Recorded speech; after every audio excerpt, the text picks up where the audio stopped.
So Greg, tell me what's going on in the healthy M&A world right now. What does the market look like? What has COVID meant to your business? Yeah, it's been a very interesting time ever since really last March. Obviously, the second quarter of last year was very quiet. A lot of the deals that we were working on took a pause during the initial phase of COVID. But really, ever since the third quarter of last year, the market's heated up pretty substantially. And what we're seeing now is that the level of deal activity and valuations are certainly back to pre-COVID levels, if not above, for certain industries. And so I think really that's a function of the amount of capital that's in the market, and there's a substantial overhang, especially with private equity buyers, of folks looking to put capital to work in good deals. And so very favorable dynamic from a supply and demand perspective for sellers in today's market. What are you seeing on the distress side? Just the inverse, I think, for the same reasons, right? There's a lot of liquidity in the market. Everybody has a place to turn, and right now that includes Uncle Sam. So we saw a surge at the beginning of COVID as people anticipated problems, but then as government money began to flow and people chasing yields that they couldn't get anywhere else started to flow into any kind of company that had a chance for survival, it really slowed down. And so Q3, Q4 were slow in the distress side, and beginning to turn back up right now. The only thing that seems consistent is valuations remained really high, just like you saw on your side of the business. Absolutely.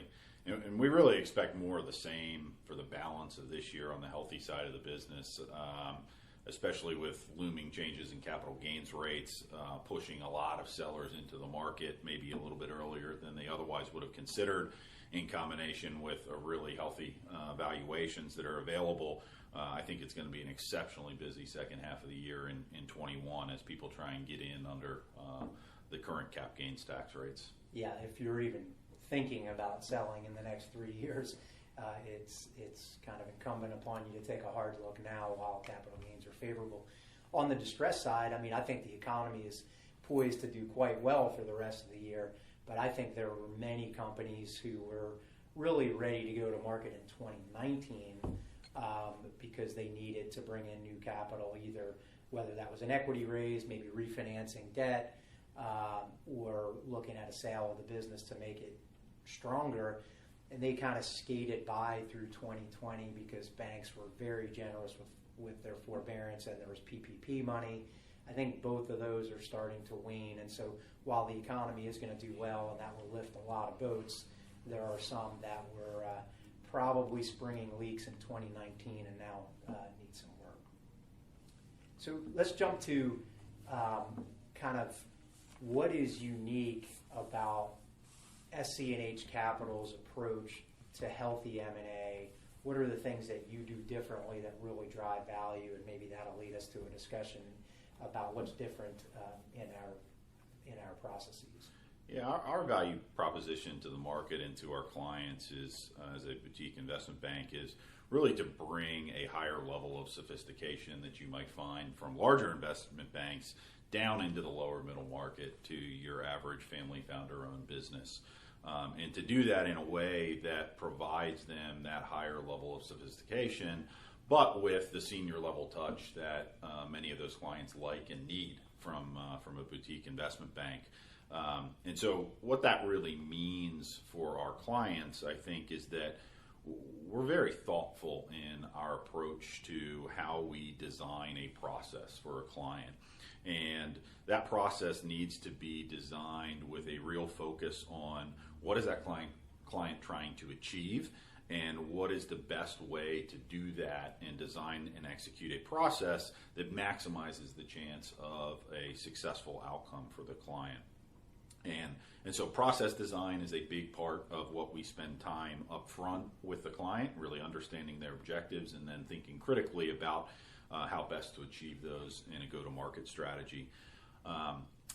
The second piece of that I think comes into play is you have to have a deep knowledge and understanding of the industry and what is driving value in that industry from a buyer's perspective.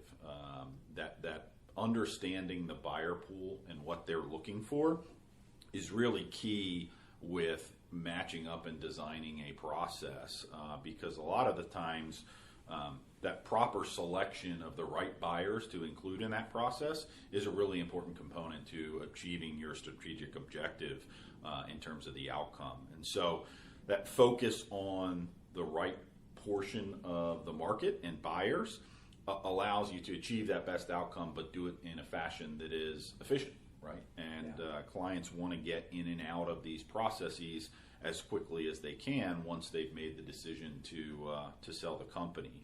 So I think the combination of industry knowledge, buyer understanding with effective and thoughtful process design really leads you to a point where you can execute LOIs with buyers that are favorable to clients. And then the last piece is being prepared from an execution perspective to get through that due diligence process as efficiently as possible and to get to the closing table with the terms that you agreed upon. So those three areas are really what we focus on the healthy side to drive value and better outcomes for our client. It's not that dissimilar really to our approach. It's the same things that drive value, but I think how we would define them is probably a bit different, right? What we consider in the distressed world a deep understanding of the industry and the buyer database is probably a bit more shallow than what you mean and what I've seen you guys do in your execution. And obviously the primary reason for that is simply speed, right? If we're selling a melting ice cube, if you will, taking more time to understand the buyer set might mean there's nothing left to sell when you get to a point where you've got a nice sim put together and you're ready to go to market. So we have to be able to balance, the need for speed with making sure that you capture value.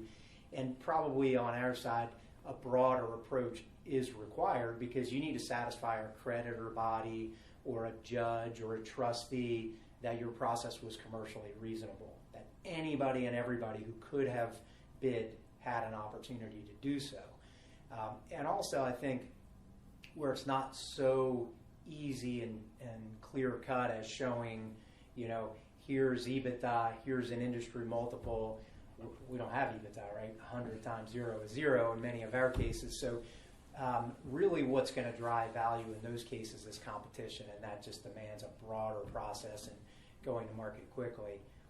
It has been interesting. It's been really great over the last year and a half to see how those two concepts and methodologies can come together. Yeah, absolutely. I think one of the things that we've really enjoyed with having you all on board and on the distress side is bringing some of our knowledge and relationships, in particular on the private equity side, to bear in your processes, and including some of those folks as buyers that maybe the distressed world doesn't typically focus on, just on based on the nature of how private equity firms function in transactions. And so I think that's an area where certainly the healthy side of our M&A practice can really support the distress practice in expanding that buyers list and capturing the entire universe and really driving better outcomes for your clients as well.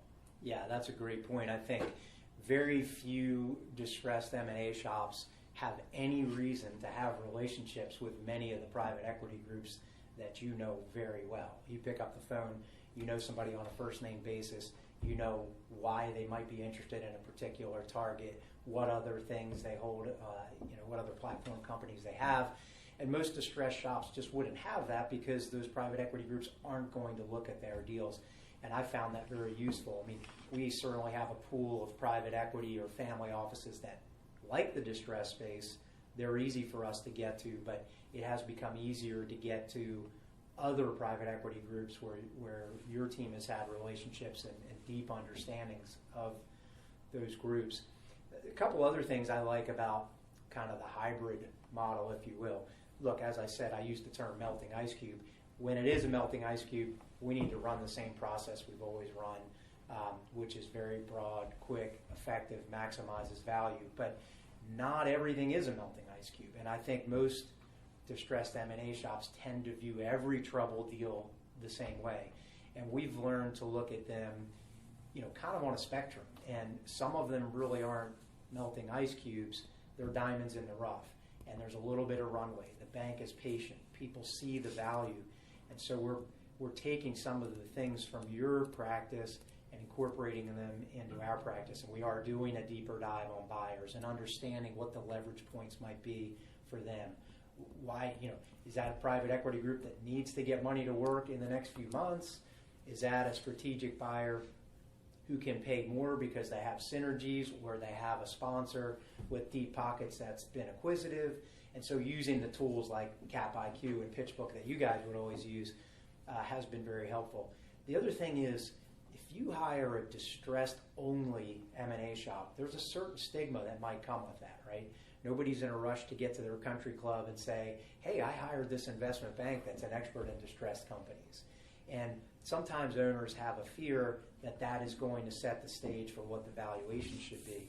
And one great thing that I've seen in our time here is that stigma's gone. SC&H Capital does all kinds of things. It sells healthy, growing companies, and so there is no stigma by putting the names together. So those are a couple of the things where I've seen a big difference in running a kind of a hybrid process where time allows has helped us to maximize value. Well, and you're right. You mentioned the word spectrum, and that's a great description, because companies don't always fit nicely into either the healthy or distressed bucket, and there's a gray area in between there, and so the ability to have kind of the best of both worlds and processes from both a healthy and distressed side can be very valuable, because sometimes your client or prospect relationships may start on one end of the spectrum and end up on the other. And so the ability to have really two different teams that specialize in both of those types of processes has been extremely valuable for us as a practice and for our clients. Yeah, if I can give an example, we represented Gaspari Nutrition, and the day I went to meet with Rich Gaspari, the founder, he's a famous bodybuilder in the 80s, the day I went to meet him, we weren't even under an engagement letter yet. He literally dialed a phone number, handed me a cell phone, and I said, what are we doing here? And he said, I need you to talk to my protein supplier. They won't ship any protein. Well, that's a melting ice cube. If you don't do something soon, you're going to lose that brand value. You're going to lose that shelf space. And so we jumped into the market with a teaser and a sim probably in less than a week. And in 4 weeks, we were able to get a going concern bid. So what that did is allow us then to go to the lender and say, hey, look, we've proven to you there's value here. We need you to put in $1 million so that we can get some raw material and not come off the shelf. And that speed there was critical. There'd be nothing left to sell. By day 60, we were sitting around a conference room table like this with bidders from 4 different continents, and in a very competitive process, saw the price more than double in the last hour of a 60-day process. And by the way, in a bankruptcy, Rich Gaspari was able to keep 30% of the company. So great result, melting ice cube. Conversely, in a different bankruptcy case, Gourmet Express, I would call that, the diamond in the rough. The company actually was quite profitable, but hung up in some litigation, landed in a bankruptcy case. But we took that more intentional approach. We talked about private equity groups that had platform companies, people who could bring different distribution to the product and so forth. So had a little bit more time and were able to generate bids that paid 100% of the debt in the bankruptcy case and provided $18 million for shareholders, and shareholders got to stay involved and continue to run the company. Totally different approaches, and I believe most people would have just looked at them and said, it's bankruptcy, it's a distressed sale, here's the process. And we were able to kind of shift gears and customize the process and make it work. Well, it's interesting because a lot of those dynamics and nuances to the bankruptcy process and to distressed sales in general are things that SC&H Capital traditionally hasn't really had our arms around. And so when we would come across distressed opportunities in the past, we passed on them for the most part because we just didn't feel like we had the relevant experience to bring to bear to achieve a successful outcome for the client, because there are things that whether it be 363 sales or bankruptcy processes or working through, court-required auctions that we just weren't familiar with. And so having that capability now for opportunities that we come across is wonderful. Yeah, and I think there's a couple of reasons why healthy M&A shops fail in the distress space, and you touched on a couple of them. If you haven't run 363 processes, and we've run more than 300 of them, you don't quite understand the dynamics and the pressure points and the timing. Healthy M&A guys, if I said to you, Greg, you got to tell everybody in the process that it's going to be an auction, how many of your buyers would stick around for an auction, right? And so we're adept at getting people to understand why they might want to be a stalking horse and let other people bid against them. And we understand what the appropriate bid protections would be in that situation. We know what it takes to, again, I use the phrase commercially reasonable, what it takes to prove to a court and make sure that nobody gets sued after a process in, for example, in Article 9 or assignment for benefit of creditors. What are some of the boxes you have to check? How do you get people to bid in a non-exclusive environment, right? Everybody wants time to do diligence on an exclusive basis. We understand that we can't usually do that, and we know how to explain that to people and get them interested, get them to put up a good faith deposit. I imagine in your deals, if you asked for that, people would scratch their head and or laugh at you. Mostly would laugh, yes. Yeah, so there's just some nuance to that process. The big thing, I think, is people in your shoes are not used to getting people to act so quickly. Getting a sim and a teaser to market in 10 days and then getting people to show up for a site visit 2 weeks later and make an offer 10 days later. And so it's just, 25 plus years of doing that has given us a skill set that's a bit different than what a classic M&A shop is going to have. So it's been great to combine the two, and I think it's producing good results for our clients on both sides.